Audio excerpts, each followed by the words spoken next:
buenas noches. El día de hoy estoy volviendo a retomar las clases que habíamos un poquito dejado en esta semana de cuarentena. Ya estamos en Lima más de 50 días y es importante ir viendo cómo este encierro nos ha hecho más reflexivos, nos ha hecho mirar cómo las cosas cuando sucedían antes las hemos revalorado en un poco tiempo. Sobre todo ha sido más el cambio drástico para las personas de la ciudad, para las personas que en la ciudad tenemos otro tipo de dinámica, un tipo de dinámica más veloz, con mayor vorágine, y tal vez vamos entendiendo y acercándonos al entendimiento de algo que es necesario recordar, que nuestro mundo, como lo conocemos, como lo entendemos, tiene ciertas realidades en cuanto que cuando alguien nos comenta vengo de Europa, vengo de África, vengo de Asia, tenemos todo un imaginario. Sin embargo, ese imaginario es, y valga un poco la redundancia, que a veces no terminamos de entender, es una actualidad la que se nos presenta. ¿Y qué quiero decir con que es una actualidad que se nos presenta? Que si bien es cierto, el que nos viene a visitar viene de otro país, viene de otra cultura, es un contemporáneo a nosotros.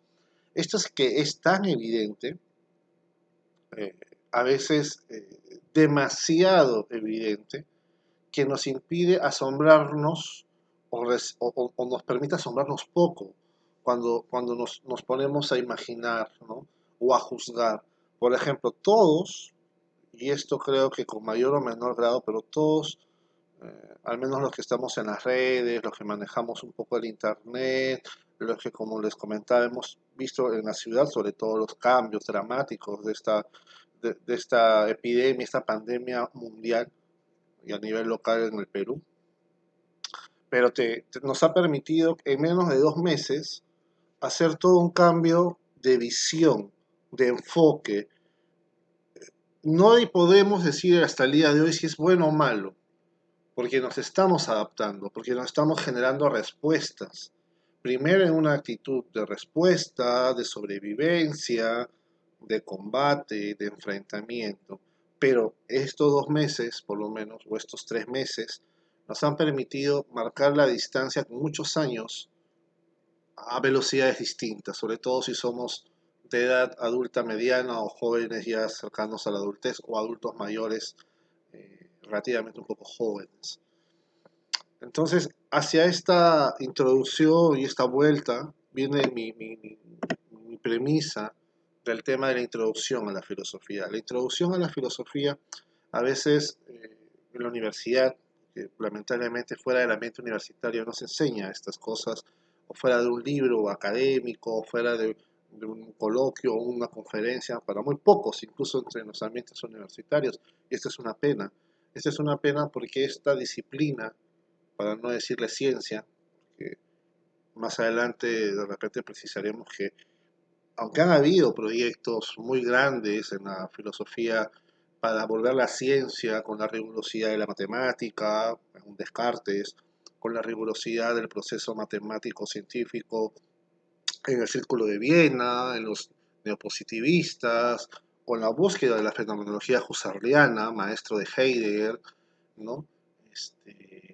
Y otras visiones más historicistas, ¿no? La filosofía termina por tener diferentes escuelas, diferentes autores, más o menos los que conocemos el término de los cristianos, podemos ir viendo, ¿no? Una iglesia católica, una iglesia luterana, diferentes grupos evangélicos, aparte si por ejemplo ya salimos del esquema puramente peruano, ortodoxos griegos, ortodoxos coptos, ¿no?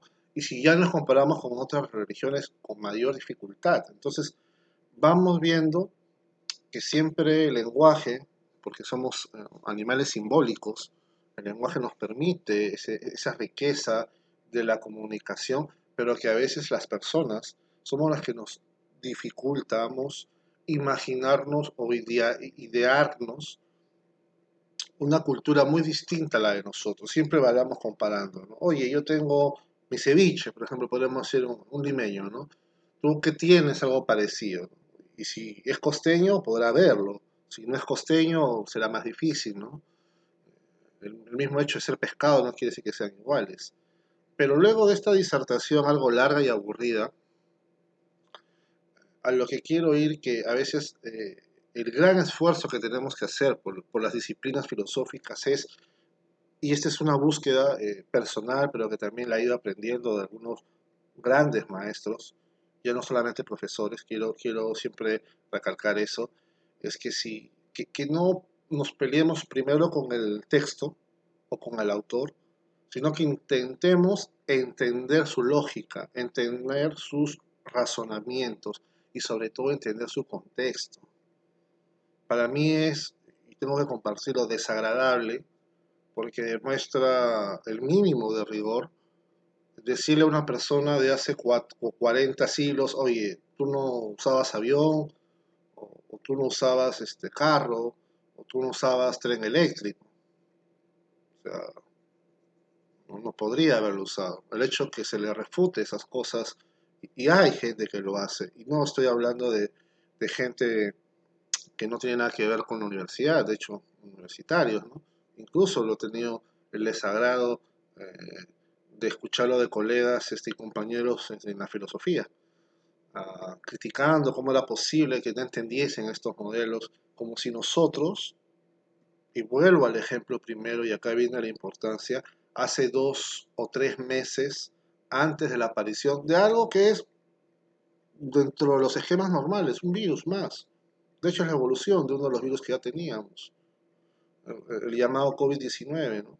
Ha cambiado nuestro mundo radicalmente. Es más, por los que no hemos muerto, porque dentro de todo este drama de la muerte de muchas personas, la mayoría no hemos, o si hemos sufrido la enfermedad, no hemos muerto, ya cambió en nosotros muchas visiones de hace 2, 3 meses, que normalmente eso no sucede. Entonces, imaginémonos cuán complicado debe ser, y ahí viene la dificultad en muchos casos de la obra, del autor, porque el autor no podemos conversar con él, no podemos escucharlo, no podemos tenerlo cara a cara, ¿no? Y tal vez esa riqueza debemos recuperarla de la literatura. En la literatura normalmente nosotros nos aproximamos a hacer resúmenes de la obra, a entender la obra. No vamos a criticar la obra en el sentido de la obra está mal acá, está mal acá, está mal acá. Y también esa es una invocación que hoy día la hago excesivamente larga, pero que en adelante siempre la recordaré.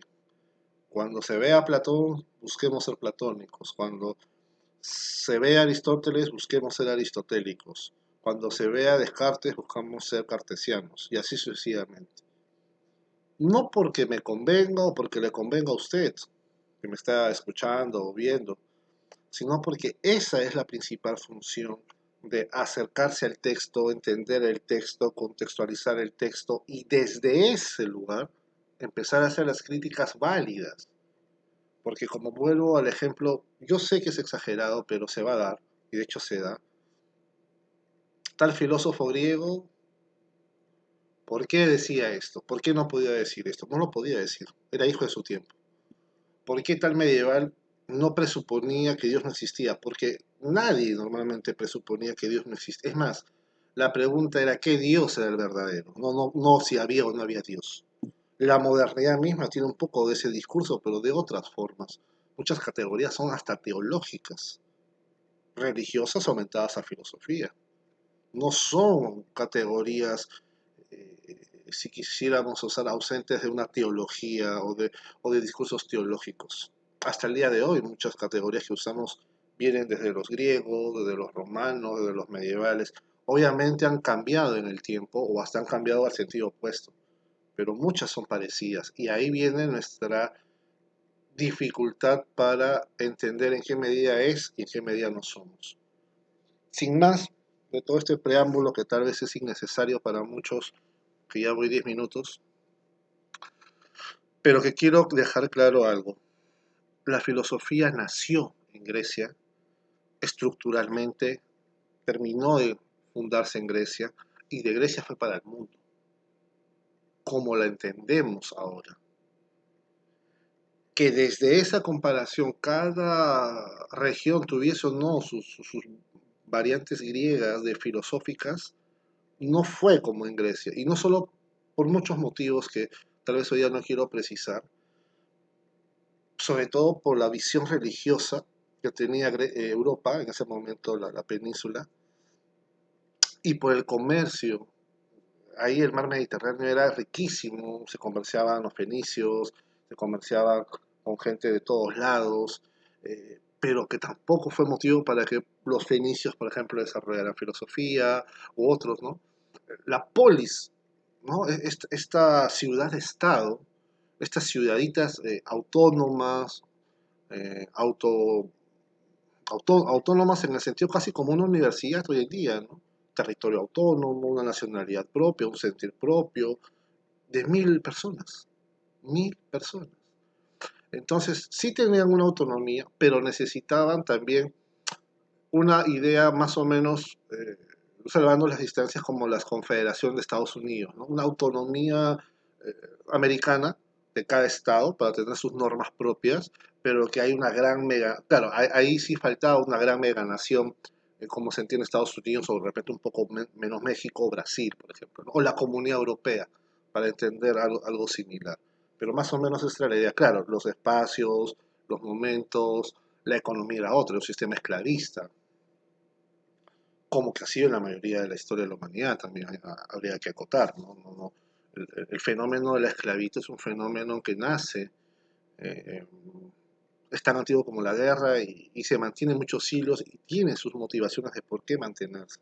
No es gratuito, no es que todos pensáramos estos conceptos más del siglo XIX, sobre todo después del siglo XVIII, de la Revolución Francesa, de igualdad, libertad y fraternidad. O sea, somos todos, es verdad, todos éramos hijos de Dios. En la época medieval, digamos, el discurso era ese, pero como que había niveles de hijos de Dios, ¿no? Por así decirlo, ¿no? Los más cercanos a Dios, casi ángeles, y los que prácticamente eran forma humana nada más, ¿no? Sin derecho y ni voz ni voto. Pero ese sí ya es otro discurso y no por nada serán pues varios siglos de lucha de eso, en todo aspecto, ¿no? En Europa, en África, en Asia, es otra versión, pero en América, sobre todo Europa, América y África, como continentes más interrelacionados a la fuerza, por la ambición eh, de expansión europea sobre todo.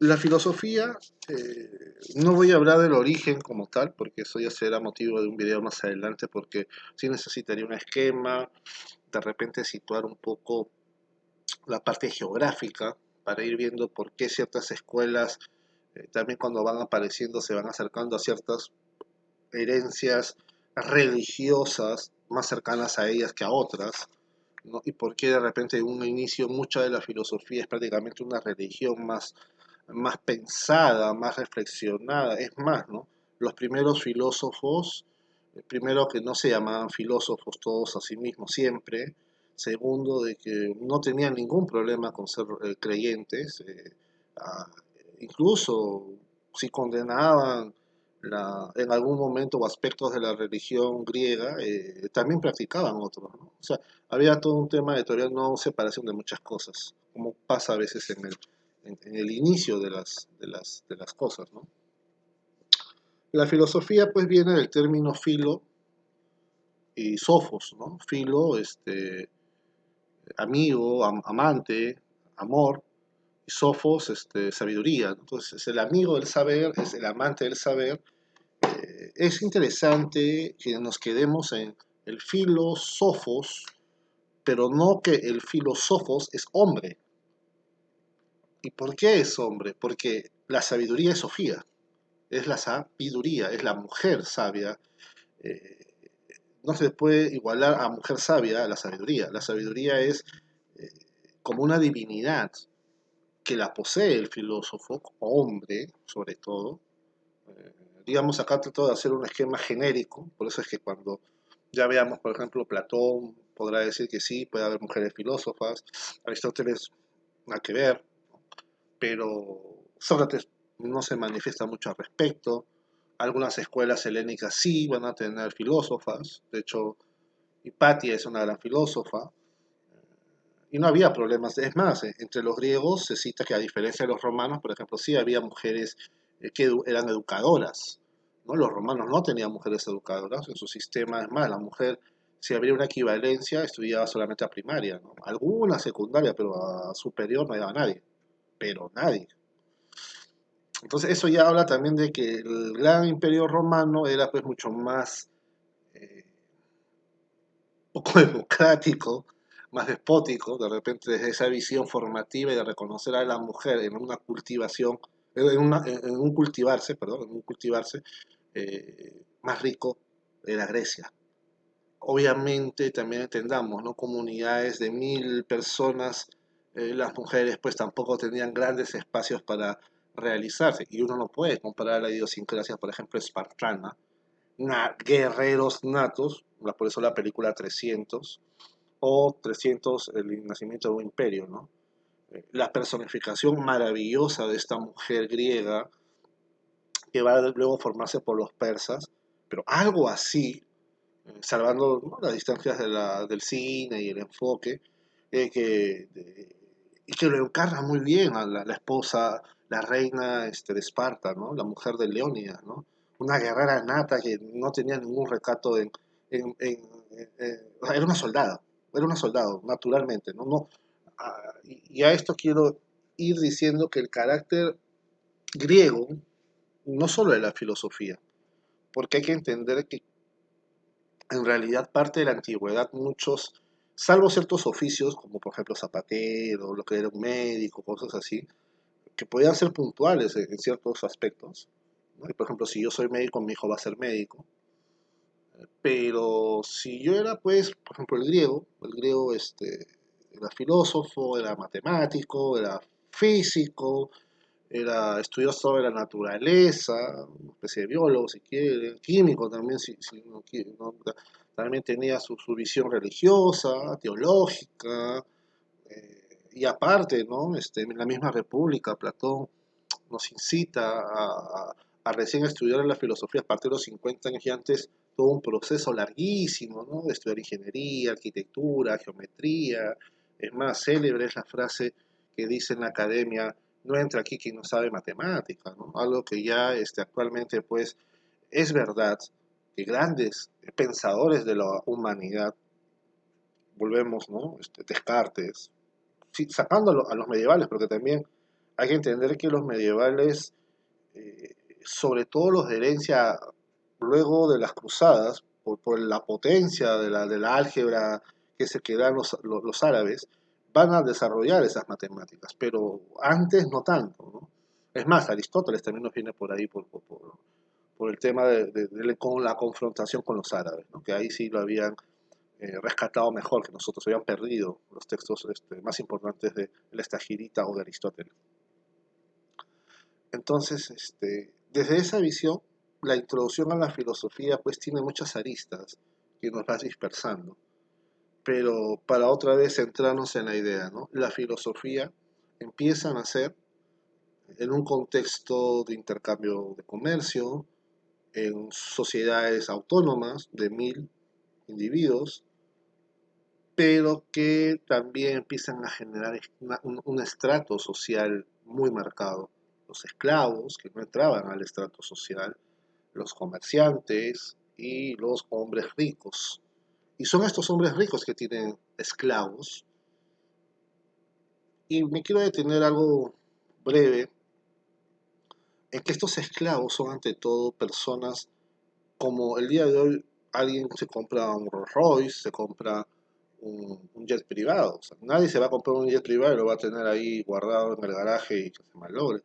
De hecho, cuida mucho a su instrumento, a su máquina. Y de hecho, los esclavos cumplían esa función maquinal, esa función de mano de obra a la que había que cuidar, porque también, vamos, no es esclavo como de repente ahora en este tiempo que estamos viendo la película de Moisés y los 10 mandamientos, los egipcios atacan al pueblo de Israel. No, no, ese tipo de esclavo no es el que se maneja en Grecia, ¿no? Más bien es una especie de lo que ya vemos en la misma película, los servidores del faraón, por así decirlo, ¿no? En pequeña escala, obviamente, ¿no? El faraón sería el, el pater familia, ¿no? En ese momento, el padre de la familia, el ama de la casa, del hogar es la mujer, y los esclavos son los que sirven a esto, ¿no? Más como una hacienda de repente.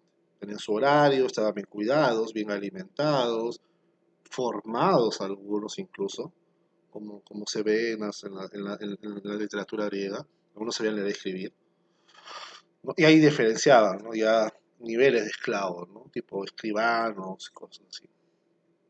Más o menos como el mundo egipcio que conocemos antiguamente, ¿no? A través de la Biblia, otros relatos. Eh, Entonces, en este discurso hay tres grandes etapas, más o menos de la filosofía: los inicios, los albores y los llamados físicos. Físicos no como el físico Einstein, que usa aparatos matemáticos que la mayoría de nosotros no podemos acceder y entender, porque las pizarras que usa Einstein no es lo que nos dice de la teoría de la relatividad, o de la mecánica cuántica, o de esquemas de filosofía, de matemática no euclidiano. Entonces, lo que tenemos que ir entendiendo es que los esquemas que van manejando estos filósofos es de ir explicando el cosmos, el universo, también desde una visión circular del eterno retorno, no lineal como la cristiandad va a preponderarlo después en la etapa media, y la modernidad la adoptará, de los principios del agua, el fuego, el viento, la tierra, los cuatro. Que por ejemplo ahora, si a alguno le gusta escuchar su horóscopo y sus cosas de esas, va a ver, ¿no? Tal signo es de tal elemento, yo soy de tal otro elemento, y hay una compatibilidad y no sé qué cosa les dicen las brujas a la gente, ¿no? Y eso la gente lo cree, ¿no? Pero si la psicología de repente le dice otra cosa, no lo cree. Entonces sí, pues en muchos aspectos todavía estamos sin un proceso crítico, serio, riguroso, sistematizado. De hecho, la filosofía no lo es siempre, pero busca una reflexión sobre saberes. Y ahí viene lo interesante y la potencia de la trascendencia de la filosofía, que puede no servir para nada, porque a veces se escuchará, no, la filosofía no sirve. Eso responde a una respuesta de la finalidad de la filosofía. Por ejemplo, cuando su madre o cuando mi madre da luz, lo da por amor. Si yo no quisiera ponderar que el amor es un fin, podría decir, darle otra explicación, pero dar otra explicación de por qué alguien es madre, llenar su vacío, sentirse realizada, no termina por convencernos mucho, ¿no? Sobre todo desde una realidad más íntima, ¿no? Desde una realidad objetiva, sistemática como la psicología, la antropología, pueden haber distintas respuestas. Igual es la filosofía. En estricto sentido no sirve. Sirve cuando se le aplica. Entonces, por ejemplo, ¿no? Si la filosofía reflexiona sobre el conocimiento científico, es epistemología. Y ahí tiene un rigor, porque ya no está reflexionando sobre si fulanito me dijo A o fulanito me dijo B. Está hablando que la medicina dice esto, que la sociología dice lo otro. Entonces, ¿cómo supero ambos paradigmas científicos en algo mejor?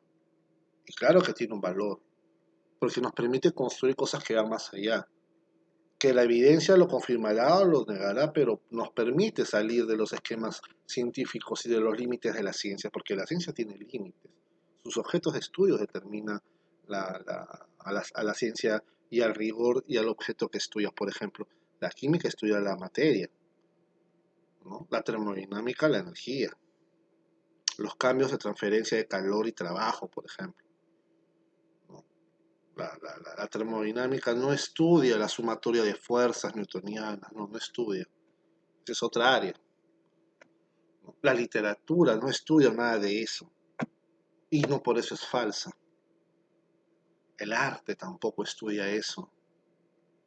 Es más, el arte no se puede definir como ciencia. No tendría por qué hacerlo. No lo hace, no le interesa. No es su competencia. Y viceversa, a la ciencia no le interesa definirse como arte.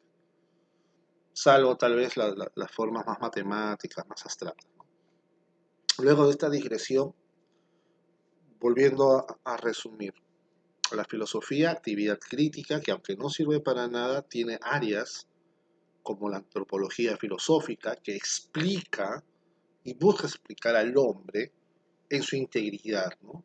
En una corporalidad, si hay una espiritualidad, si hay una psique, si hay una sociabilidad también, de repente ya empieza a tomarse con otros aspectos, el ser religioso, el metafísico, el ser moral, el ser ético, el ser social, el ser político.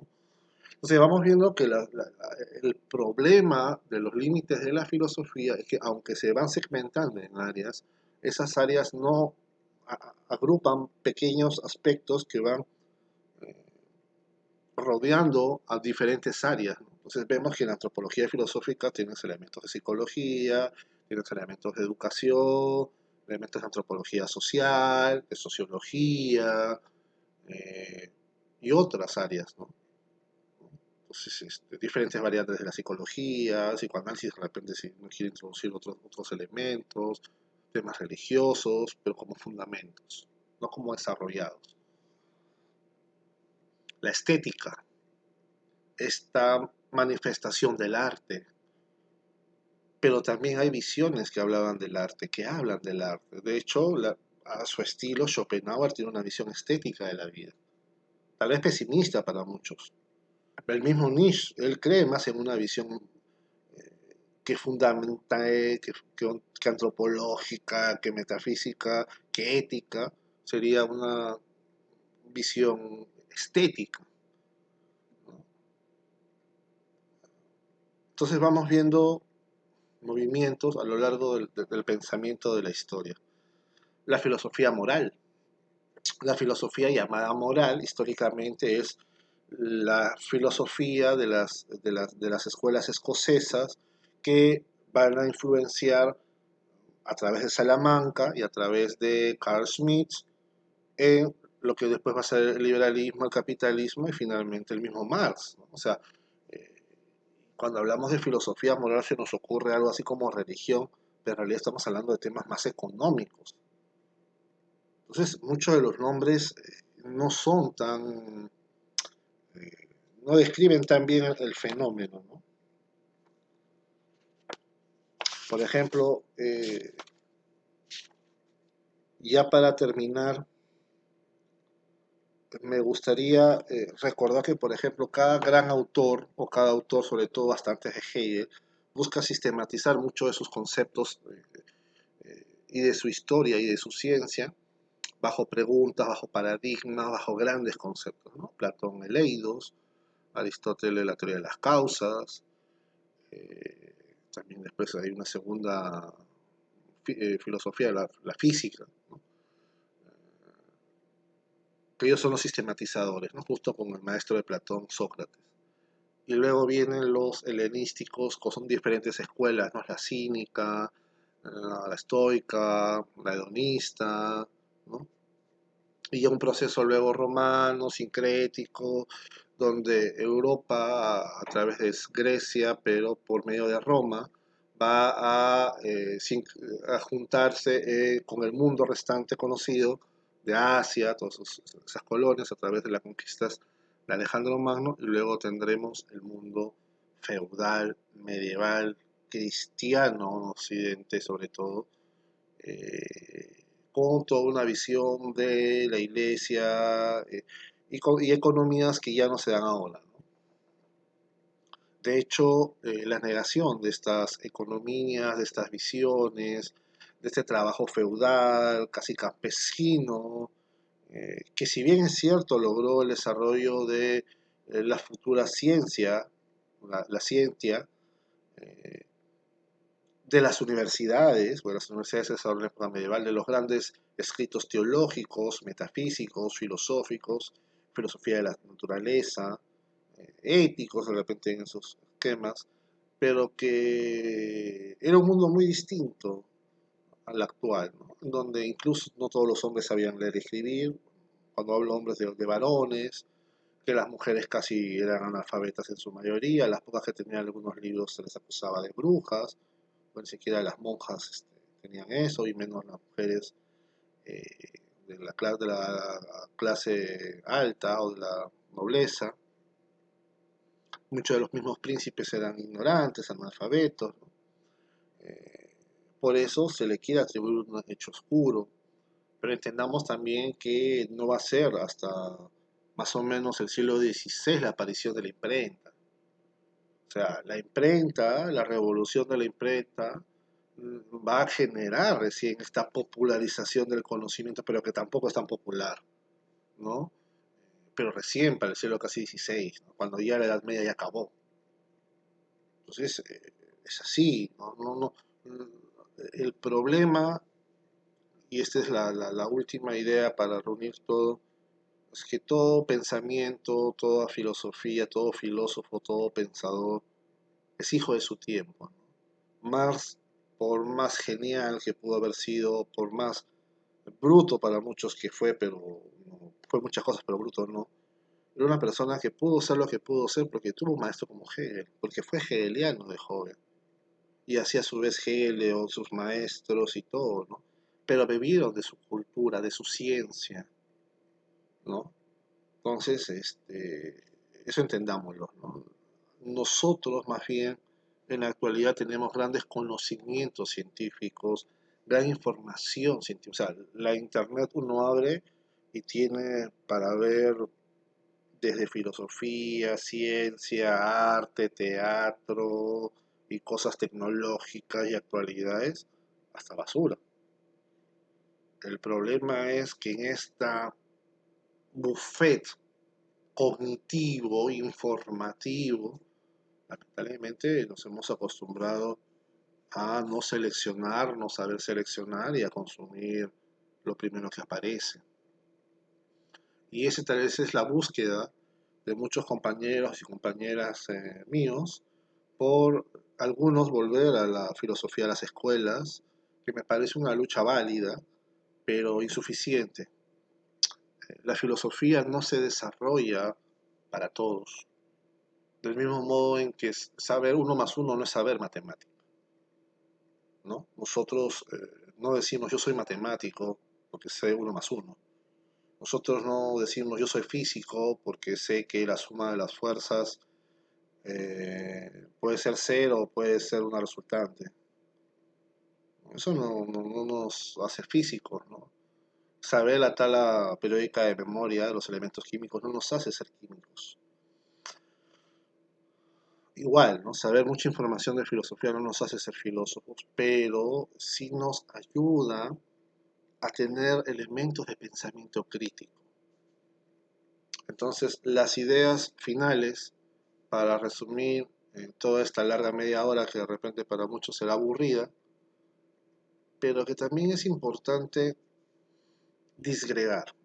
Se me ha recomendado primero dar las ideas puntuales y luego disgregar, pero hay algo que sí quiero señalar. El problema es que es como el ejemplo de Cristóbal Colón y el huevo.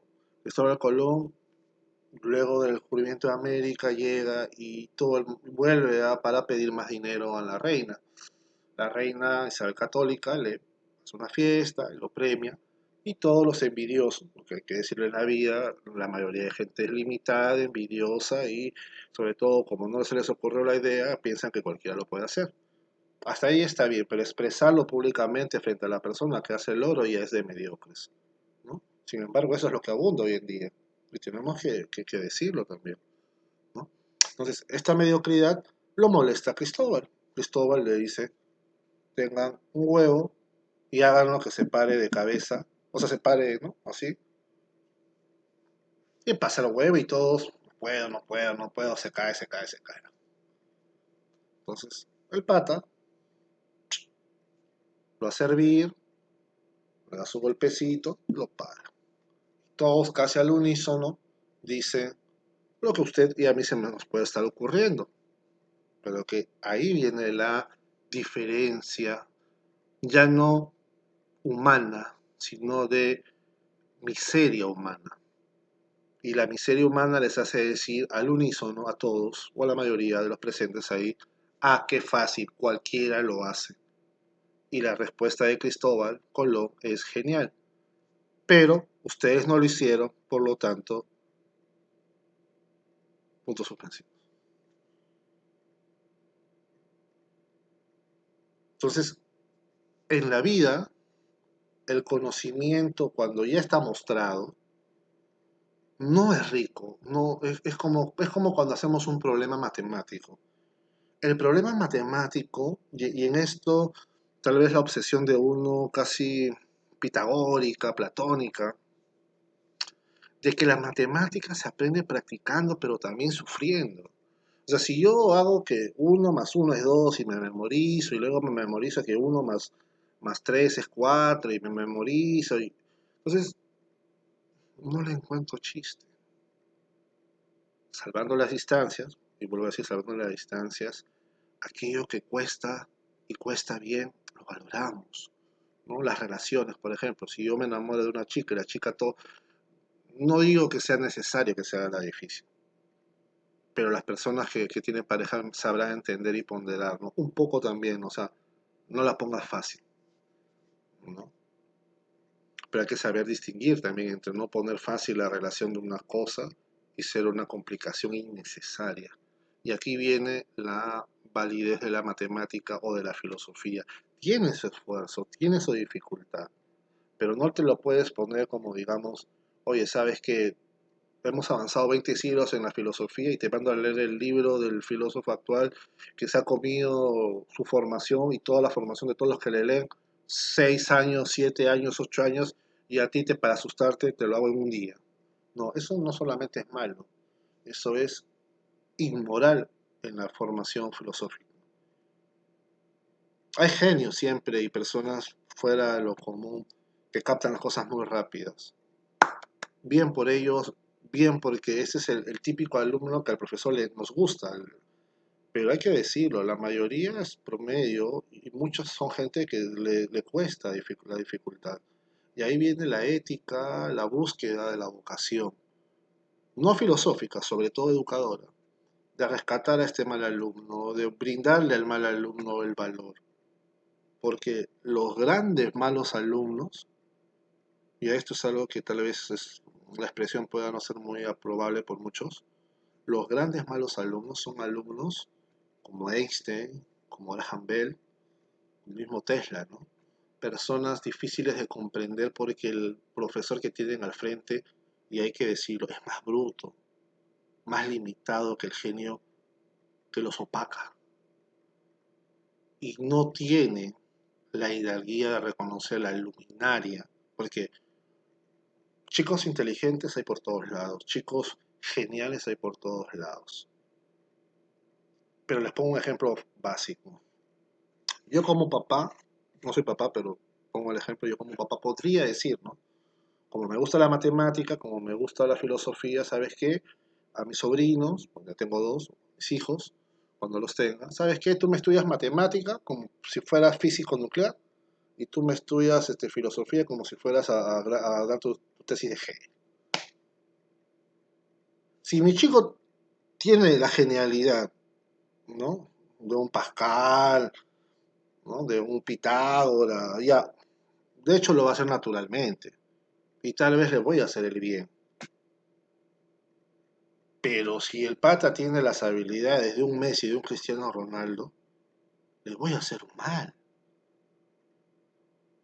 No, que la matemática es buena. Sí, es buena, pero al nivel de cada uno. No, que sin la filosofía no se puede vivir falso. No todos somos químicos, no todos somos médicos y no pasa nada. No todos somos jugadores de fútbol y no pasa nada. Otro ejemplo, tengo un hijo como Michael Jordan. ¿A qué lo voy a hacer perder el tiempo jugando fútbol? Es un Michael Jordan, tiene que jugar básquet. Por muchos motivos. Primero, porque le va a hacer feliz. Y segundo, porque viendo le va a hacer feliz a todo el mundo que lo vea. Ahora, si con eso tiene plata o no, eso es tercero. Pero es más fácil hacer algo que te gusta, que eres bueno y que a los demás les agrada, porque reconocen que eres bueno, que tenerlo a Messi, discúlpenme, enseñando matemática en Oxford, que tenerlo a Cristiano Ronaldo de profesor de circuitos integrados. O sea, esos sujetos van a ser aburridos, van a ser malos docentes y van a terminar transmitiéndole ese desencanto a sus alumnos. Y no es que son malos, es que son malos en lo que están haciendo, porque son buenos en otras cosas. Y igual es la filosofía, por eso la filosofía tiene esa riqueza a diferencia de otras ciencias. Las ciencias en muchos casos buscan la estandarización, la normatividad, la norma, normar las cosas, normas de regla, de ley, de rigidez, de comparar, de estandarizar, de homogenizar.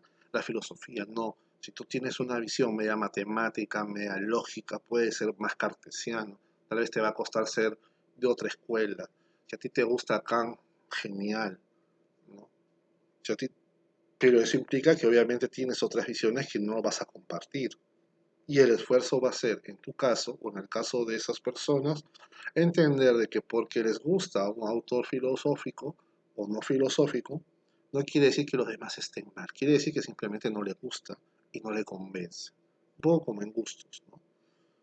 Pero también es innecesario que en nuestro saber diario conozcamos de todo un poco, porque mientras no probemos, no sepamos, siempre con la precaución, con el rigor y con lo lúdico, ¿no? Esos elementos tienen que estar, podamos decir, qué bien, esto me gusta, ¿no?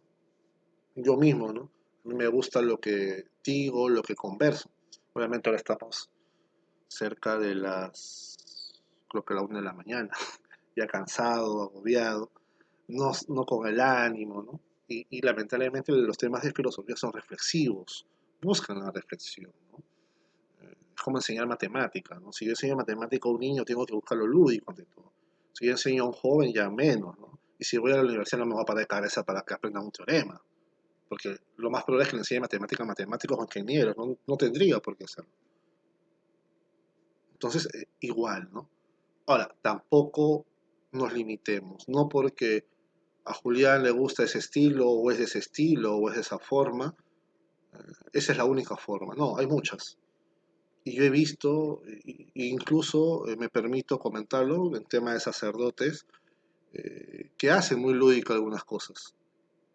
Y es para un grupo, para un determinado público. Y está bien. Y hay otros que lo hacen de otro estilo. Y está bien. Pero mi intención es que cada uno capte lo que le convenga, capte lo que crea, y desde ahí difunda lo que él o ella crea. Porque dos cosas.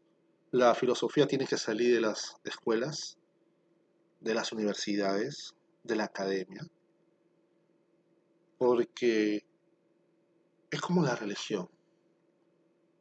Si yo me quedo en mi casa y profetizo en mi casa, y hago culto en mi casa, y me confieso en mi casa, y yo soy el cura, mi viejo es el cura, mi mamá es el cura, de mi casa no va a salir religión. O sea, la religión de la casa no va a salir. Igual si hago filosofía en mi salón, leo en mi salón, converso con mi compañero, con mi compañera, ni siquiera converso con mi enamorada, ni siquiera converso con mi papá, ni siquiera converso con mi mamá de filosofía, no voy a generar el gusto por la filosofía en otras personas. Y la filosofía, lo que no suma, baja. Y encima hacer una actividad poco difundida, que uno no encuentre medios, ¿no? A mí me ha ayudado mucho en la carrera, aparte de los libros, de los audios de las clases, de las explicaciones, compartir con compañeros, escuchar a más profes y escuchar los medios audiovisuales, ¿no? Sugerencias y modos de mejorarlo, bienvenido sea. Y ya estamos acabando los 45 más o menos minutos, ¿no? De clase o de comentarios. En todo caso, a ver si otros días hago temas más eh, profundos, pero también con otras dinámicas, e ir creciendo y mejorando, ¿no? La filosofía no tiene por qué ser aburrida, pero tampoco tiene que ser pues un chiste, ¿no? Entonces, entre esos ámbitos nos movemos y cada uno dándole soporte, su cuota, ¿no? Hay por ahí, miren, hay un blog, un youtuber que creo que es algo así como gamer y filósofo. Y sería interesante, ¿no? Ir viendo esos temas, esas cosas más lúdicas, que empiece a popularizar a los jóvenes, porque el joven quiere respuestas y no quiere una, ni dos, ni tres, miles de respuestas, ¿no? Y ni siquiera sabemos preguntar, ni siquiera sabemos a quién preguntar. Entonces, si alguno tiene alguna pregunta, alguna inquietud, temas más prácticos, más puntuales, oye, ¿qué opinas de esto? Fa, opinamos. Y demostramos por qué opinamos, por qué no opinamos, por qué nos parece. Porque mi lema es lo opuesto a Radio Capital, ¿no? Radio Capital dice tu opinión me importa, a mí muchas veces tu opinión no me importa. Porque la opinión importa en la medida que es justificada. Si está bien justificada, aunque no la comparta, allí importa.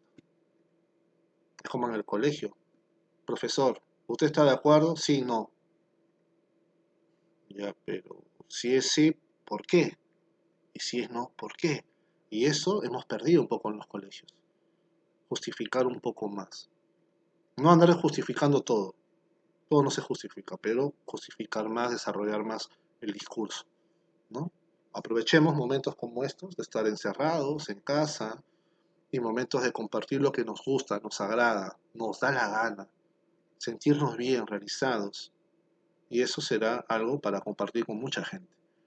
Espero volver más adelante con temas más polémicos, más controversiales, pero que sea del agrado a la gente, ¿no? Temas de repente de religión, de política, de ciencia, de arte y un tema particularmente que a mí me encanta, el fútbol, ¿no? Cuando empecemos los torneos. Ya está por empezar también la Bundesliga, porque es emocionante hablar de fútbol, pelearse en el fútbol y saber que en el fútbol la única lógica es que no hay lógica, salvo que el que mete más goles y recibe menos goles gana. Después de eso todo es muy opinable, muy parcial, muy relativo, muy de cada uno. Un abrazo y estamos viéndonos pronto. Gracias.